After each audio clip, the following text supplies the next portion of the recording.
C'est l'histoire de Mr. Home.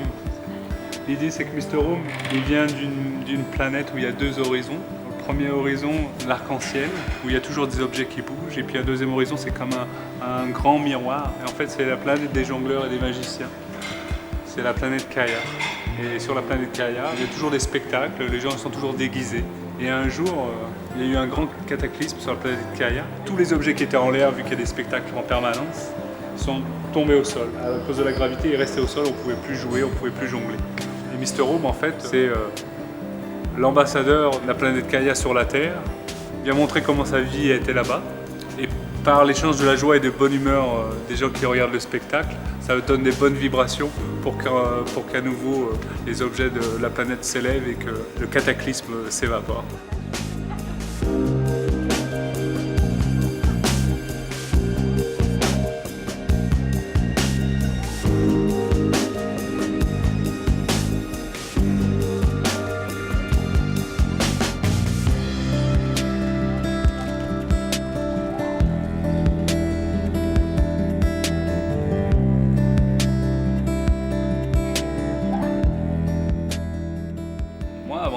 Avant d'être jongleur, j'étais barman, je faisais des cocktails et je jonglais avec des bouteilles et des verres. Donc ça a toujours été un peu une notion de spectacle peut-être.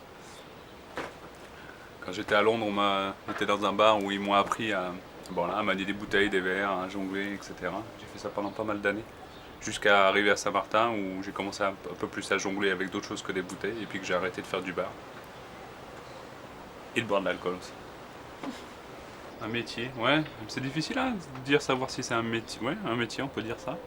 Parce que toujours quand parler de travail, quand c'est ta passion, enfin, quand tu t'aimes ce que tu fais, toujours pareil, enfin dans ma tête, je sais pas.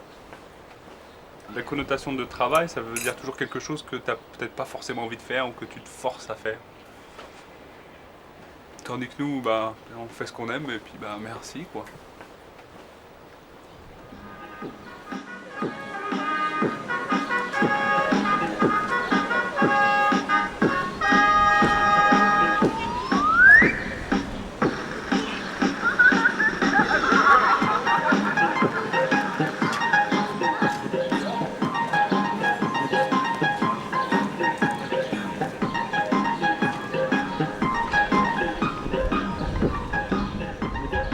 Depuis que j'ai commencé, j'ai jamais fait un spectacle où j'ai parlé.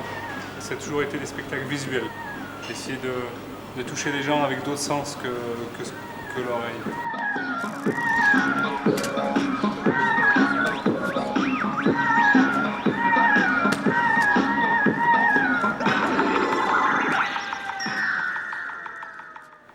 Nous, à la base, on est des voyageurs. On passe 2-3 mois dans un endroit, 2-3 mois dans un autre, on change de pays assez fréquemment. Et le fait de la rue, bah, ça nous permet d'avoir une vraie liberté complète, quoi. Il n'y a pas d'heure pour commencer le spectacle, il n'y a pas d'heure pour finir, il n'y a pas vraiment d'endroit. Partout où on va, il y a la valise, et puis la valise, on peut sortir les objets, et puis il y a quelque chose qui va se passer. Et maintenant, on est un peu plus organisé avec le site internet, on a commencé à avoir des contrats, des festivals, mais on est toujours en train de bouger à gauche à droite, donc, et puis on aime bien cette liberté-là. C'est pour ça que le théâtre de rue, bah, c'est ce qui nous convient de mieux par rapport à la qualité de vie qu'on aime et puis à notre philosophie de la vie.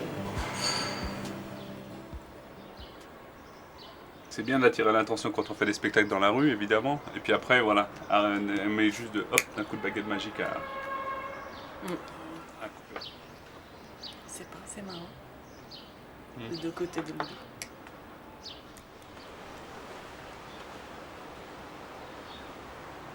Mais bon, après, un métier, c'est pas dit qu'on fasse ça toute notre vie. Hein, enfin, bon, toi, encore, Anna, t'es encore plus polyvalente que moi. Puisqu'Anna, elle fait tous les costumes, elle fait pratiquement tous les vêtements aussi. J'ai commencé à les faire, j'avais une machine à coudre chez moi. Non, c'est pas trop dur, mais en même temps, c'est pas trop professionnel tout ce que j'ai fait, parce que je sais pas vraiment la base de comment tu fais la couture, parce que moi, j'ai appris à l'arrache, quoi. Alors, j'ai toujours fait à l'arrache, et si ça marche plus ou moins, c'est ok, c'est bon, oui.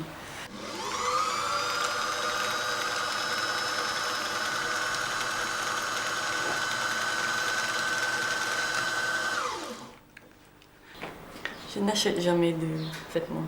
Jamais. Ah non, je monte. J'ai acheté ça au Malaisie. Mais à part de ça, j'achète jamais. Je crois que ça vient parce que je me suis élevée dans une petite ville, dans la campagne, en Australie, où la culture, c'est très très conservateur et tout le monde s'habille mais exactement le même, tout le monde.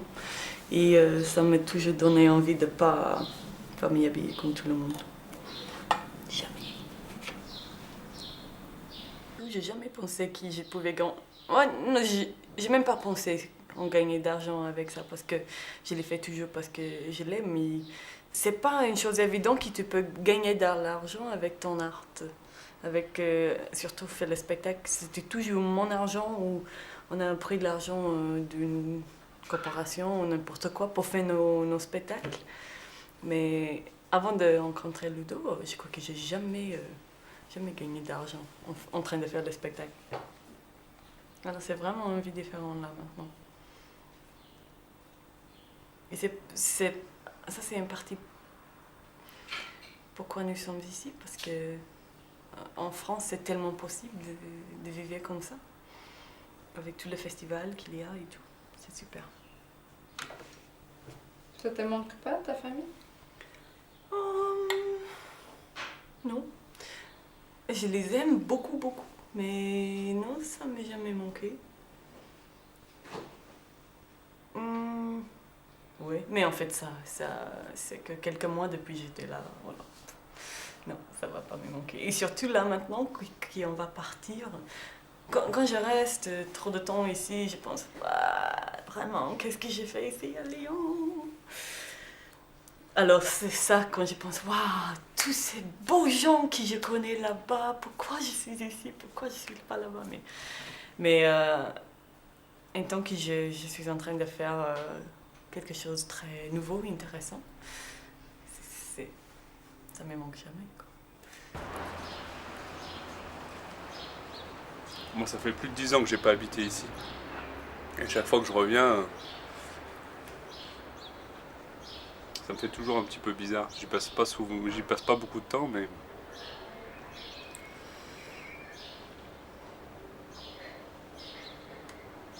je suis né ici, tout en sachant que ma vie elle était pas là, quoi. C'est un peu, je sais pas comment expliquer ça. Je suis né là, mais j'ai rien qui m'y attache, quoi. Ça n'a jamais été. Alors ça fait que chaque fois que je reviens, je me sens toujours un petit peu oppressé quand même. Bon, ça va, hein, la vie est belle, hein, mais ouais. C'est bien de partir. Puis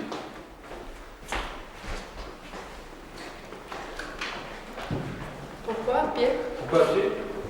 Parce que l'ascenseur, les escaliers, les escalators, tout ça, c'est des choses qui font que ça incite les gens à pas utiliser leur corps. Il y a plein de choses, l'essence ou le corps, faire de l'exercice, prendre les marches, ça on devient moins, ça incite à faire bouger son corps. Donc les marches, les escaliers tout le temps.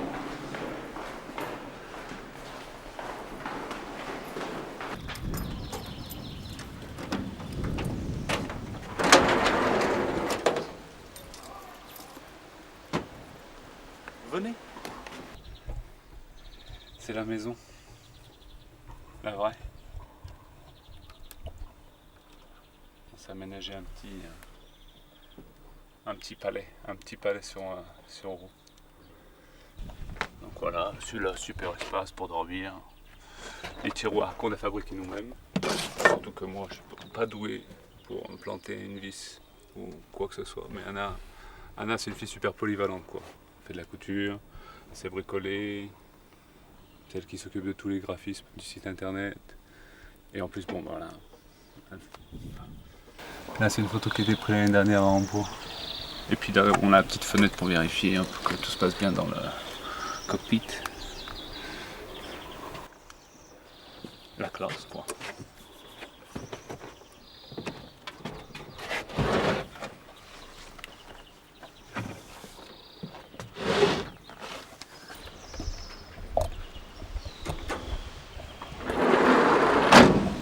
Donc ici, bon, voilà, il y a un petit parc, et puis à côté, il y a juste un petit peu d'herbe où pas souvent, mais j'ai passé un peu de temps à m'entraîner. Les voisins, ils se sont plaints parce que j'abîmais l'herbe, alors que les gens, ils n'utilisent rien de tout ça. Et ça a été marrant d'avoir une relation avec les gens, que je faisais quelque chose. Bon, je sais pas, je fais des choses avec mon cœur, je m'entraînais. Et que la réaction première des gens au départ, c'était de dire que j'abîmais l'herbe, et c'est de là, et c'est du béton de partout. Par rapport à ma vie et le respect que j'avais pour la terre, ça m'a fait sourire l'incompréhension qu'on pouvait avoir, quoi. La première fois que j'ai entendu parler qu'il y avait des jongleurs qui se réunissaient, alors c'était une convention européenne de jonglerie à Édimbourg. Il y en avait quelques-uns qui faisaient du contact avec des balles comme ça, quoi. J'ai vu faire des trucs comme ça. Et là, ça m'a vraiment subjugué. Commencer à jongler, ça m'a fait prendre une grande conscience de mon corps. Et le contact juggling, justement, c'est garder toujours la balle au contact de sa peau. Le spectacle, naturellement, il est venu sur une autre planète, dans le sens où il y avait cette question de gravité, la gravité au sol, bon voilà, ça tombe. Et j'aime bien l'image de dire qu'on est des combattants contre la gravité, mais on sait qu'on perdra tout le temps, quoi. On le fait quand même, mais parce que voilà, t'as toujours espoir que ça va fonctionner, mais on est toujours quand même en combat contre la gravité et on sait qu'on va tout le temps perdre. J'aime bien ça.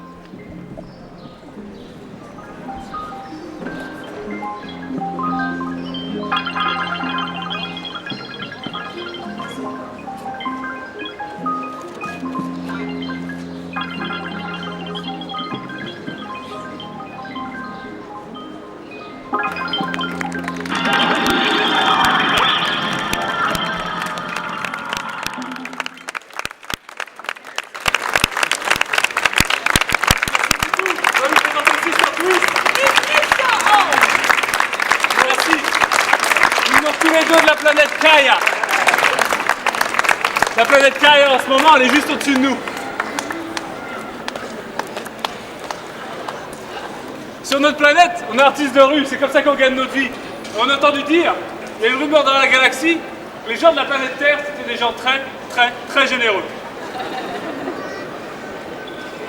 Alors nous, on est venu avec notre chapeau magique intergalactique. Mais enfin, c'est grâce à chacun de vous, une petite donation dans votre chapeau, si vous avez passé un bon temps avec nous. Ça fait croire un peu tous les jours que la vie n'est que magie. Merci beaucoup pour votre bon cœur. Bonne journée à vous tous.